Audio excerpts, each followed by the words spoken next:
Thank you, Mr. Chairman. Mr. Speaker, I rise today in support of my resolution, House Resolution 848, urging all Americans, especially those who have worn a uniform, to reach out and connect with a fellow warrior. In my 26 years of service, 22 of which I spent as a Navy SEAL, I forged unbreakable bonds that only those who have served can truly understand. These bonds are not predicated on politics. They're solely based on service over self. I don't ever recall asking a fellow service member what party they were affiliated with, only if they could perform the duties that were expected of them by their fellow Americans. During my service, I bore witness to the greatest virtues that can be attributed to the human condition. And I've also found the profound sense of sorrow when we lose one of our own. Among those that we lost is my friend and former teammate, Navy SEAL Ryan Larkin, who tragically took his life April 23, 2017. Ryan's story speaks to the silent battles faced by many service members and our veterans. But out of that darkness, that was Ryan's loss, the Warrior Call Resolution was born. And it was inspired by his father, Frank Larkin, a former Navy SEAL and the 40th Sergeant of Arms of the United States Senate. His sincere wish is that no parent, spouse, friend, or teammate should ever have to experience the loss of one due to suicide. And this resolution reflects the ongoing need to support those who grapple with the isolation and mental health challenges.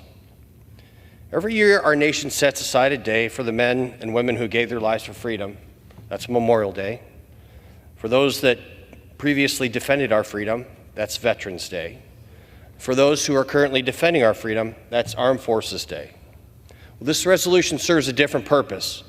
It pays tribute to those who we have lost by trying to prevent those who have come through the crucible of service from taking their own lives. Every day, over 20 veterans commit suicide. We lost more veterans to suicide in the last 10 years than we have the cumulative total of all combat losses during the Vietnam War. So we are doing something wrong, and it's time for a change. Preventing veteran suicide is my #1 legislative priority as the chairman of the Economic Opportunity Subcommittee on the Veterans Affairs Committee, being led by Chairman Boss. And I'm thankful to my fellow members from both sides of the aisle and Ranking Member Levin for showing such commitment to this noble cause. We know that one of the first outward signs of suicidal ideation is self-isolation, and that's why it's so critical that our veterans are involved in veteran service organizations and the VA itself. But not all Americans have access to VSOs or the VA, and this resolution empowers them to end the scourge that is veteran suicide by simply picking up the phone and checking in with a warrior they have in their life, either a brother, sister, friend, or neighbor, and have an honest conversation with them. Let them know that they're important and that you truly value their sacrifice. It puts meaning behind the oft-spoken phrase, "Thank you for your service." I acknowledge that there's a lot more work to be done with the VA, with their transition assistance program, and how medical and mental health services are provided. And we're working on those every day, and they just take time. But we can do this now. If we can put aside our differences and understand that by passing this resolution, we could save even a single veteran's life, then all of the time we spend here arguing with each other just might be worth it.